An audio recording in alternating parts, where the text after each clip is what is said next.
Well, hello everyone. This is Al Fadi, and I want to welcome you, of course, to our live stream here. We call it, of course, Let Us Reason, but this one is recorded. And with me here is our dear brother, Jay Smith. And the reason why we're meeting this time and we're doing this interview has nothing to do really with the usual topics that we talk about, but it's somewhat related to it. It's about our online conference that will be held online in October, and it's going to be 2 days in a row. October 11th, that's Friday, and October 12th, that's Saturday. And of course, Dr. J, as always, is one of our speakers. We have this time combined all of the four tracks into 2 days. So it's going to be somewhat a light schedule, a little bit compared to before. The first day, which is Friday, the 11th, we're going to have two parts. The first part will be about refugees, primarily focused on Muslim refugees. And the second part will be about reaching Muslim women. And on Saturday, the first part will be about evangelism to Muslims, whether they're immigrants or students or anyone for that matter who is from a Muslim background. And the last part, of course, last track will be our favorite track, which is apologetics and polemics. And that's where Dr. J is going to be one of our main speakers. So, Dr. J, thank you again for taking the time to be with us here to promote the conference and to talk a little bit about the topic that you plan on covering. Yeah, and I think the topic I'm planning on covering is this brand new material that's coming out on Muhammad himself. And there are two facets to what I'm going to be doing. First and foremost, I'm going to be talking, and this is something that we've always been asking, and it's the same thing that was asked of Jesus Christ, and that is this person is a historical character. He is a historical figure. So where is the historical support for him? That's been asked of Christianity, since the 1800s, so the 19th century. So coming on 200 years, that has been a question that we've had to support and we've had to come up with, and legitimately so. That's a perfectly legitimate question to ask. And we've done that by going back and finding the earliest manuscripts to support that. So, where are the earliest manuscripts for Matthew, Mark, Luke, and John? Well, in the first century, the church at that time was very poor. They didn't have a lot of means, and so therefore they could not write on very expensive material like animal skins, parchment, or vellum. All they had at their disposal were what we call papyrus, these interlocking leaves. And so we wouldn't expect to find any of the original manuscripts because with leaves that interlock, they disintegrate within about 100 years. But copies of copies of copies of copies were made, and that's why we have such a treasure trove of manuscripts that start to appear at the beginning, just fragments from the second century, third. By the fourth century, they could start. They were rich enough. They were wealthy enough. You had Constantine, that was now the emperor, who commissioned, in fact, 50 of these documents of the New Testament itself for the Council of Nicaea, written on animal skin. And so from that time, there's a real proliferation of animal skin documents, which are as good today as the day they were written in the fourth century. So the same thing is now being asked of Islam. Where are your documents? Where are your original extant? We call this extant. That means we can have their extant. We can look at them. We can feel them. We can read them. Where are those documents? And I'm going to introduce a bombshell at your conference. I'm going to introduce something that probably nobody who's listening right now has heard. Nobody has dared to answer that question. Isn't that interesting? We've had to answer that question for 200 years, and we've come up with answers and responses. We've done our homework, and we have found genre after genre of material that helps support who Jesus was, what he said and what he did, what he said and what he did. What he said would be the hadith of Jesus, what he did would be the sirah of Jesus. So we're demanding the same question of Islam. Where's the hadith of Muhammad? Where's the sirah of Muhammad? Pretty simple question to ask. And no one has done the homework, not one Muslim. The only ones who have even dared to do this are Europeans. The Europeans are the only ones who are doing this, have gone back to ask, where are the extant manuscripts for people like Ibn Hisham, the Sirah, or Al-Waqidi, that's another Sirah, or the Hadiths, like Sahih Bukhari, Ibn Dawud, Tirmidhi, Sahih Muslim.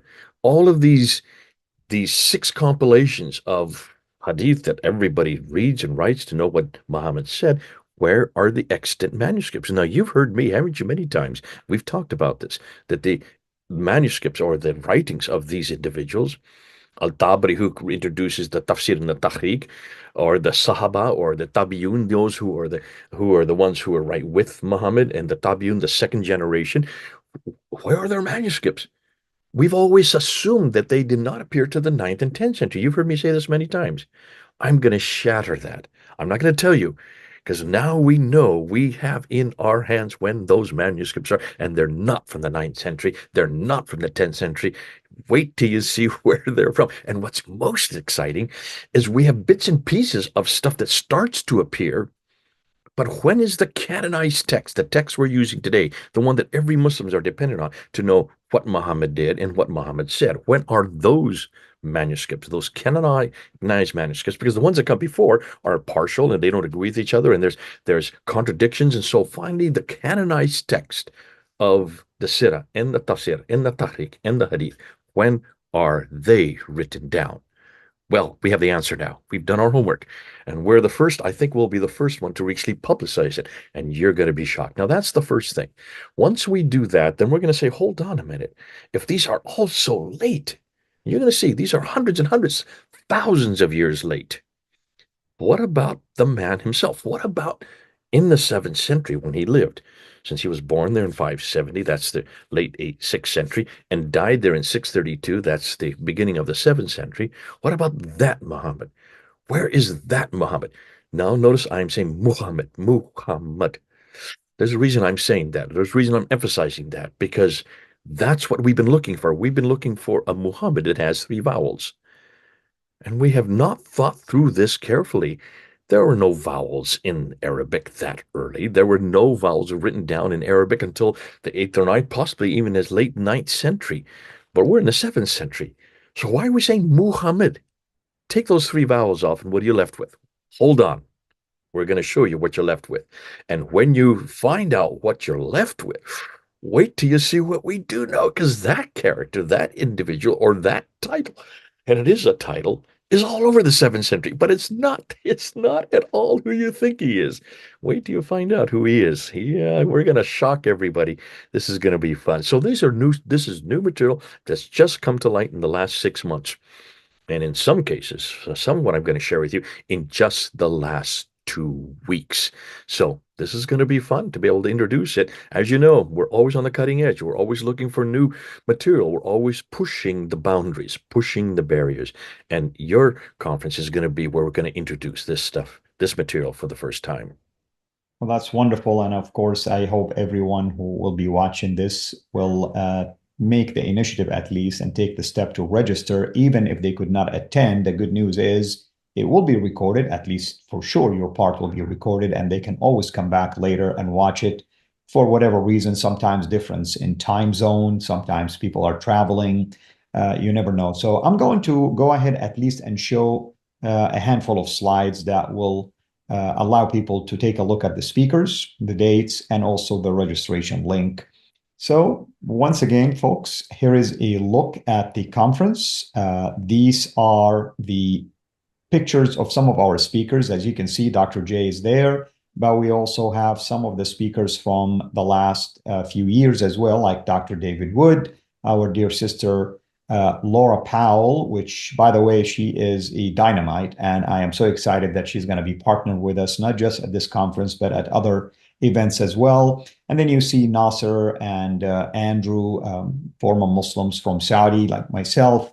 And we see Dr. Tony Costa. We're not so sure yet if he's going to be available live or via recording. And then I intentionally showed you this picture, folks, because it has the picture of our dear brother, Pastor Tom Doyle, and his wife, Joanne. We want you to pray for Tom because he's been diagnosed with cancer and he is going through treatment. We've been receiving updates almost on a weekly basis. Things are definitely under control and his situation is improving, but he couldn't join us. But I asked if I can at least show a recording that I did with him and his wife in his honor, of course, and he agreed to do so. So we covet everybody's prayer. Of course, if you want to register, you can see the link down at the bottom. It's alfadiacademy.com/conference.